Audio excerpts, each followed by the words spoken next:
Hey guys, my name is Haley and I am here to film a reading vlog, hopefully all in one day, so it could also be a 24-hour vlog if I really wanted it to be. But I have a bunch of political graphic novels that I've been meaning to read for like a year that hasn't happened. Oh, this has a bunch of my bookmarks.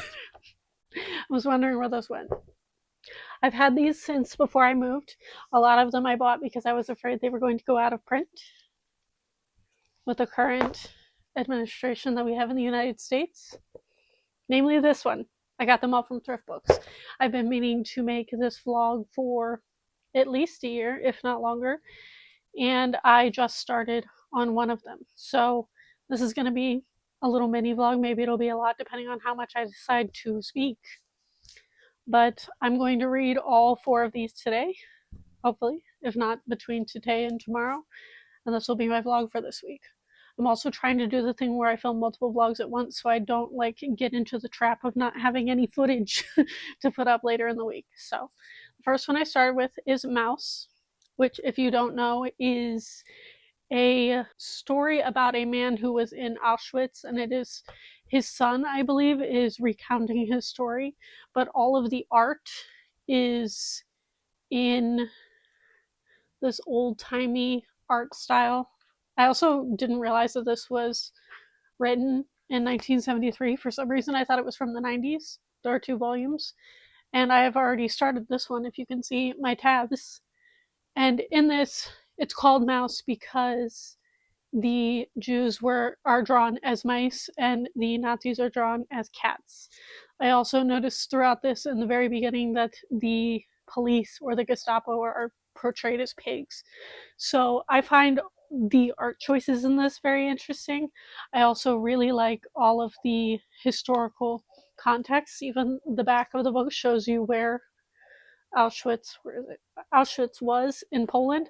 A lot of people also don't even realize that Auschwitz was not in Germany. Maybe that's the American system failing us, because a lot of the people I've ever talked to about this did not know that. But I am currently about halfway through the first volume. I started doing some tabs, and it was him talking about how he met his wife and then how he ended up being drafted into the war, and then he ends up being a prisoner of war, and it's basically telling his life story. I know that that's what this first one is about. I do not know what the second one is about. When I get there, I will let you know.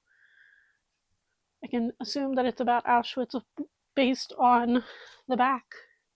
But yeah, these are the first 2 that I'm going to read, and then I don't know which of the other 2 I'm going to jump into next, but I also have the graphic novel of On Tyranny by Timothy Snyder, which was very popular at the beginning of last year when people were looking for nonfiction about fascism. And then I have American Cult, which I don't know that I've ever seen anybody talk about. I just saw the cover and was like, that looks like it's for me, because who does that look like? Do I know if it's based on him? No. Well, we can just pretend, right? Also, all of these are very text-heavy graphic novels, which is why I'm not sure if I'm going to get them done today, but that is the plan. I'm going to read the first 2 volumes of Mouse first, and then I think I will update you as I go from there. But welcome to the vlog. There's already a panel about when the son, who's recounting all of this through what his father is telling him, about them talking about when he was born and his arm was stuck in the birth canal. And as somebody who was born breech in the 90s, when I don't know if cesarean sections were as common then, I assume not, considering I was born breech, so they had to detach my hips to get me out of there. So that's why I can't do the splits. But I thought that was funny because it's something I very much relate to. People don't believe me when I tell them that, especially when I was doing theater. People will be like, oh, if you just work towards it, you'll end up being able to do the splits. And I was like, no, I don't think you understand. I physically cannot. My hips will not let me. There's also an entire section about how the wife, after giving birth, very much has postpartum depression. But obviously they did not call it that, especially during pre-war times, like World War II. And she gets sent to a sanatorium, which is always depressing to read about in historical events. There's also a lot of talk of people being like, let's hope that the Nazis get thrown out of power. and pray that they don't start a war, which sounds a little too relatable to some people on the internet and in real life during the current presidency here in the year of our Lord 2026. I'm just saying. This might be spoilery, but I assume that most of you know your history. So don't feel bad about spoiling the graphic novels. If you don't want to see that, I apologize. But there's this really cool panel about how he was in uniform, and since in this book the Jews were portrayed as mice, you can see that he has a pig mask on because that is what the Gestapo or like the police force in the area were called. So it's him like pretending to be one to get out of something, which I thought is such a clever way to use this idea of them all being different types of animals. I thought that was so clever. But yeah, I'm currently on page 71 of like 120, 130 pages. So I'll get back to you when I have something else to say. Oh my gosh, maybe I need a new tripod. This one's getting wobbly. I have finished the first volume of Mouse. It is now 6 p.m. I filmed an entire other video and have done laundry. So the reading in one day thing's definitely not happening. But I think I was about halfway through it last time I spoke to you, so I wanted to talk about a few more of my tabs before I jump into volume 2. And then we continue this vlog, which I need to upload by Friday, so we should be okay. It's still Sunday. What else did I want to talk about?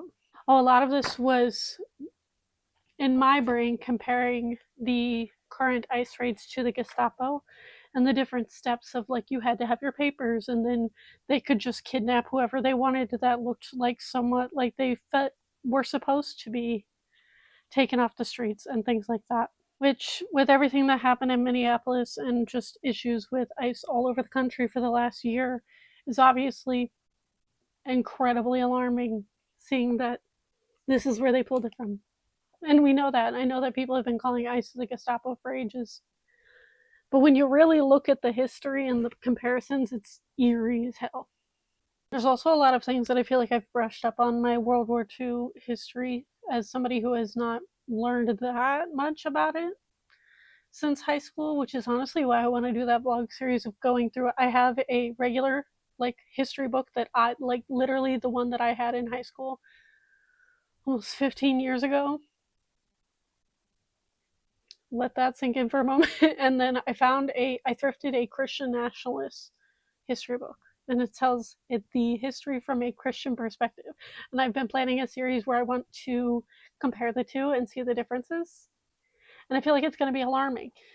But in this, I remember brushing up on the fact that they started with older people and children when it came to like sending people to Auschwitz, as it was circulating that if you went there, you never came back, as well as any of the other camps. Obviously, Auschwitz was one of the biggest ones. There's also a lot of commentary about how nobody believed it at first, which I feel like was a big thing when Trump first got into office, about talking about how, oh, it's not going to be that bad, it's not going to be that bad, because nobody believed the stories they were hearing. And now we have so much footage of everything that's been happening that it's harder to deny it unless you live in an echo chamber, which obviously a lot of MAGA do. Oh, that was another thing I wanted to talk about. There was a scene where kids were trying to turn people in because they were being told by their parents, if you see someone that looks like a Jew, like if you see someone who looks like this, you're supposed to scream and like make sure that the Gestapo hear you to turn them in. And all I could think of was that video of that little boy crying who was like coming back from a soccer match, if you know what I'm talking about, of him crying and saying that his kids, because he has darker skin, he looks Hispanic maybe, and he comes into the car crying that the other kids were saying that he should be deported. And this kid's like maybe 5, 6, maybe 7 tops. And it just goes to show that kids literally only parrot what they hear. And if a kid is saying that to another child, that means they heard it somewhere else, whether it is from their parents, which is most likely, or their guardians, or it's online. And if kids are online consuming ever like that. It is your responsibility as a parent to go in and see what your kids are looking at, because that's how all of these kids end up in like red pill pipelines. And I get very angry about that subject, so I'm going to move on from that one, because as a teacher, nothing infuriates me more than like things to do with parenting or teaching. Need to chill.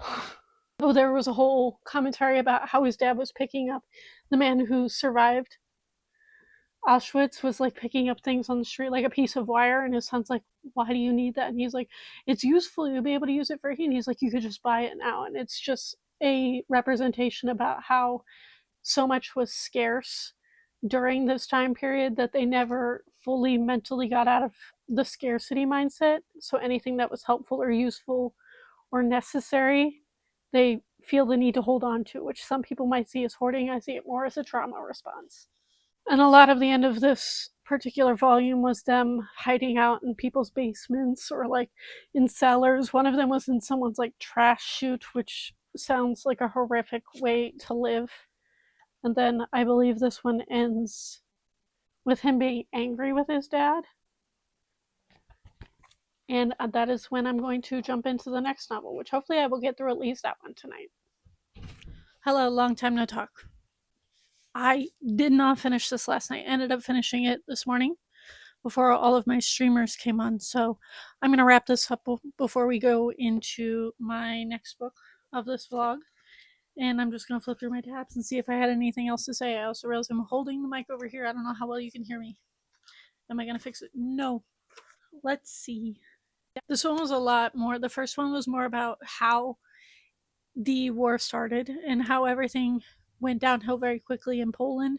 This one was very, very, very much focused on Auschwitz, as you can tell by the back of this. And it almost has like a tedious tone, which makes sense because obviously being in those camps, especially for a lot of the people that were there for a long time, every day is very monotonous and tedious. So I thought that was an interesting portrayal of it. This also had a lot to do with his father's OCD and like things how he's just kind of infuriating to live with or be around, because he keeps calling it like it's claustrophobic to be around his dad because he like goes around and straightens everything. He's so anxious. He never learned how to relax, and just how a lot of those are just PTSD symptoms from being in Auschwitz as long as he was, especially even as somebody who made it out. How they never really make it out of it within their minds. There's also a lot of talk about spirituality within Auschwitz, where he met a priest at one point who was like trying to say that he was going to survive all of this, which, to be fair, in that space, I understand that any priest would want to give people hope for them to still survive, to make it through all of this, whether or not they were real, like, prophecies or not. But I really like the line. It says, "But here, God didn't come, we were all on our own." And as somebody who came from a high control religion and who no longer believes in a Christian God of any kind or any really God, I teeter between agnostic and just fully atheist. But I always think that the concept of talking about spirituality in times of war is very interesting, which definitely came up in this one. Or another portrayal of American imperialism, even during World War, was they talked a lot about how the reason he survived a lot is because he knew English and he was able to teach it to certain officers. And the idea that other countries have to learn English in order to play ball with America and the United States has always rubbed me the wrong way. It's a big thing, especially, this is completely off topic, but somewhat related, within K-pop. People like get so frustrated with idols who can't speak English very well, and I'm like, they shouldn't have to. They should be allowed to speak their literal birth tongue and their language. It is their job to speak Korean, not for them to speak English so you can understand them. People who do not feel the curiosity, how do I want to word this? People who get frustrated by people who are singing or speaking in other languages rather than being curious and wanting to learn that language really, really frustrate me. Because I feel like that is some form of internalized racism that people do not comprehend. Oh, I forgot about this. There was a whole little panel and a half about racism. and it's about they met a black person. I don't remember where this one took place. Where was it? Was like a hitchhiker that they ran into, and the grandpa was like super racist toward the hitchhiker because he was black, and literally somebody calls him out and it's like, how can you say that? How can you be racist towards somebody else when they were incredibly racist and anti-Semitic towards you during the Holocaust?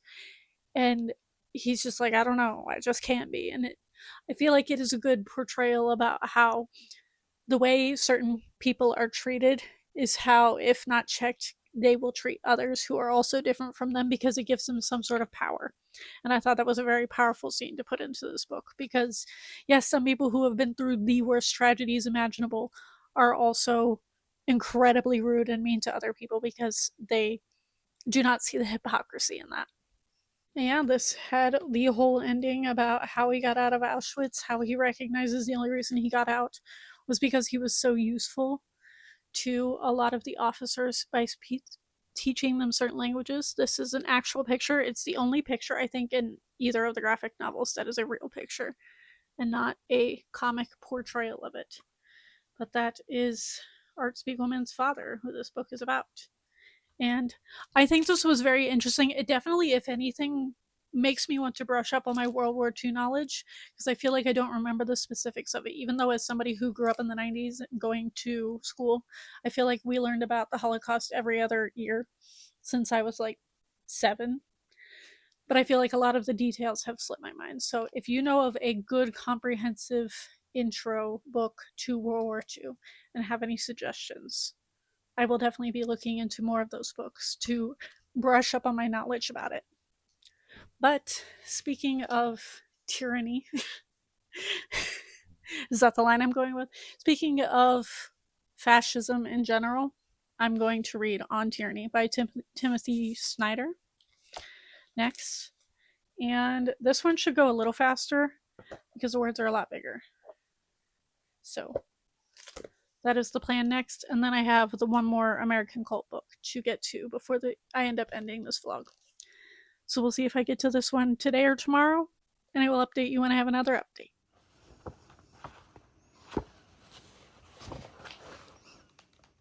I do not know if you can hear the people doing yard work or the dog in somewhere in the neighborhood that is barking at them, but if you can, it's early in the morning, please just ignore it. But I finished reading On Tyranny last night. I think I took like one clip. I just kind of binge read it at like midnight, 1 a.m. because we were up waiting to see if the storm was going to hit us, because storm season in Michigan is rough. I love the artwork in this. We'll start with that. I think the artists did a fantastic job. I think it's really well done in that aspect. I do not agree with a lot of what Timothy Snyder says in here, because he has like a whole checklist of like how to combat tyranny. There's 20 of them. It's like, do not obey in advance, beware the one-party state, remember professional ethics, be wary of paramilitaries, believe in the truth, investigate. I agree with maybe a quarter to half of these, and the other ones, I will say, I don't know if you can hear that. It's so loud. I don't want to close the windows because it's so stuffy in here. I'm going to actually check and see if you can hear it. Audacity to be doing leaf blower yard work at 10 a.m. is crazy. Anyways, I will preface this by saying Timothy Snyder is a historian. He was educated in America, I believe, in the United States. So a lot of his studies come from the American whitewashed, revised history. Is this still recording? Yes. And that is the main reason I don't agree with this. I don't agree with a lot of his interpretations of the USSR and communism. I do know where he got the ideas, because it makes sense from an American whitewashed perspective. I gave this a 3 stars. It was not my favorite. If you know absolutely nothing about American politics or fascism, this is a decent place to start, but it is not the most accurate form of history. So please go into it knowing that. I will say it was a fast read. The art is beautiful, and I was like reading it next to my partner in bed, and he was like, "What are you reading? Why is the art so pretty?" Because my partner is an artist, if you did not know. So it is visually attracting and makes people interested in these concepts. I personally feel like I am a little too well versed in how whitewashed American history and how they tell it is to have gotten a lot out of this book. So I gave it 3 stars. And then the last thing that I'm going to read for this vlog is American Cults, which is a graphic history of religious cults in America from the colonial era to today. And this is the one I'm the most excited about. And it looks like it's also got a lot of text, very similar to Mouse, which I read earlier on in the video. So far, I do recommend both volumes of Mouse. I don't really recommend On Tyranny, and I'm excited to read this one and see if I can recommend it. I really hope that they compare this to the person that this looks like.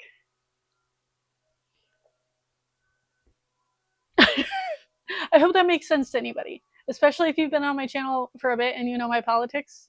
This should remind you of somebody, and that is absolutely why I bought it. So I'm going to jump in and read this one. I do have one of my streamers live today, so I'm probably going to read it after that, and then I will probably wrap up this vlog this evening to have it go up on Friday. Hello, I have finally finished American Cult, and I'm here to end the vlog. So I'm going to go through a few of my tabs, because there's a lot of them. I will say, if you know nothing about American cults, or just cults in general, like very famous cults, this is a great intro. It has a lot of like really short ones. There's a lot of ones they covered in depth in here. As somebody who watches cult documentaries and listens to several cult podcasts, I think there were maybe 2 in here that I had never heard of. Or like ones I had heard of but like didn't know much about. Like there's one about the origins of the Cheesecake Factory. I was like, oh, I've heard of this. I've never heard anybody actually like talk about it in depth though. It also even has the like criteria for a cult at the beginning of it. What is it? A cult is a group, but it's better described as a community or even a family. Fellowship and a sense of belonging are really important to a cult. Totalitarian in nature, they have authority over their followers. Shared belief system, people usually join a cult because the group's ideology resonates with them, not because they were brainwashed. And it does not conform to cultural norms. It also like points out that religions, by definition, very easily can devolve into cults. I'm gonna clip you to me so I can actually show you some of my tabs. There was one about the early settlers in what is now the United States on native land. That one was fascinating. I didn't know much about that. A lot of them were sex cults. Well, I know Children of God was in here, which is one I'm very familiar with. If you've ever heard Daniela from, oh my god, what's her channel? Knitting Cult Lady. She's from the Children of God cult. It also had a member of Fleetwood Mac in it, like an older member, which a lot of people apparently don't know. So yeah, a lot of sex cults, a lot of like, what are, like, Nexium is one of the ones in here, if you're familiar with that like leadership coaching type of company. That also is considered a cult. There were a lot of ones about hippies. There were a lot of ones that popped up during like the 60s and 70s. Jamestown is in here, which is Jim Jones, if you did not know. A lot of them are like churches that turned very culty. I remember that being a big one in here. I had not heard of this specific one, but it's very, very easy for churches to turn culty, which is why I call my ex-church a cult, because it had many, many, many aspects of a cult. I think the only one my church was missing was a like leader.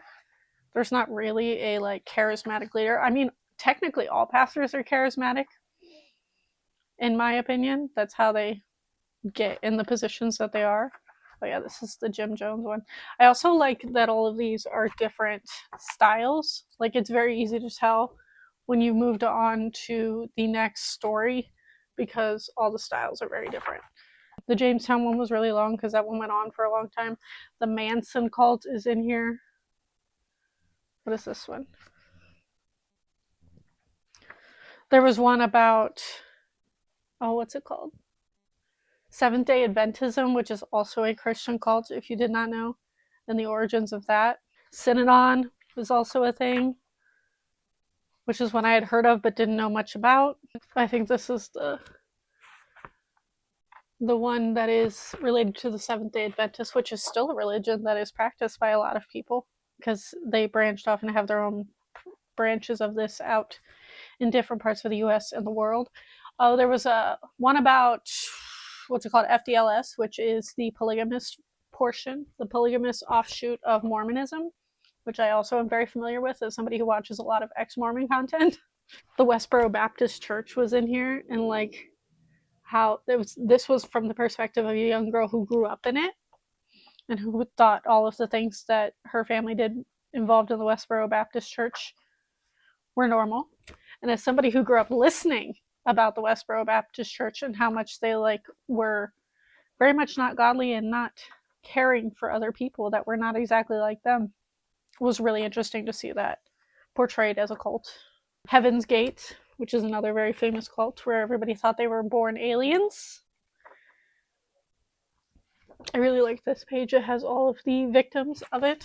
And then I recognize the FDLS one just from the name. It's called Keep Sweet, because if you did not, I think there is a documentary on it called Keep Sweet, Pray and Obey. And it's about the Warren Jeffs FDLS cult, which is the polygamous branch of Mormonism. And then there was one about Orthodox Judaism, which is something that my cult people, if you are interested in cults, I highly recommend Cults to Consciousness, which is a podcast who does both video and has just the audio version of their podcast on wherever you can download your podcasts. And Shalise interviews people from all different sects of anything that could be remotely considered a cult. She's done ones on pretty much everything in here. I know she's done ones on FDLS because she used to be Mormon. She's done a lot of Mormons. She's been delving into Orthodox Judaism and Seventh-day Adventists recently. And I really, really recommend, if you read this and this interests you and you want to know more in-depth versions of these, Shalise's channel, Cults to Consciousness, I will leave it here, is a very good insider look into more in-depth stories of actual survivors of these cults, if you are interested. But yes, those are all the political graphic novels.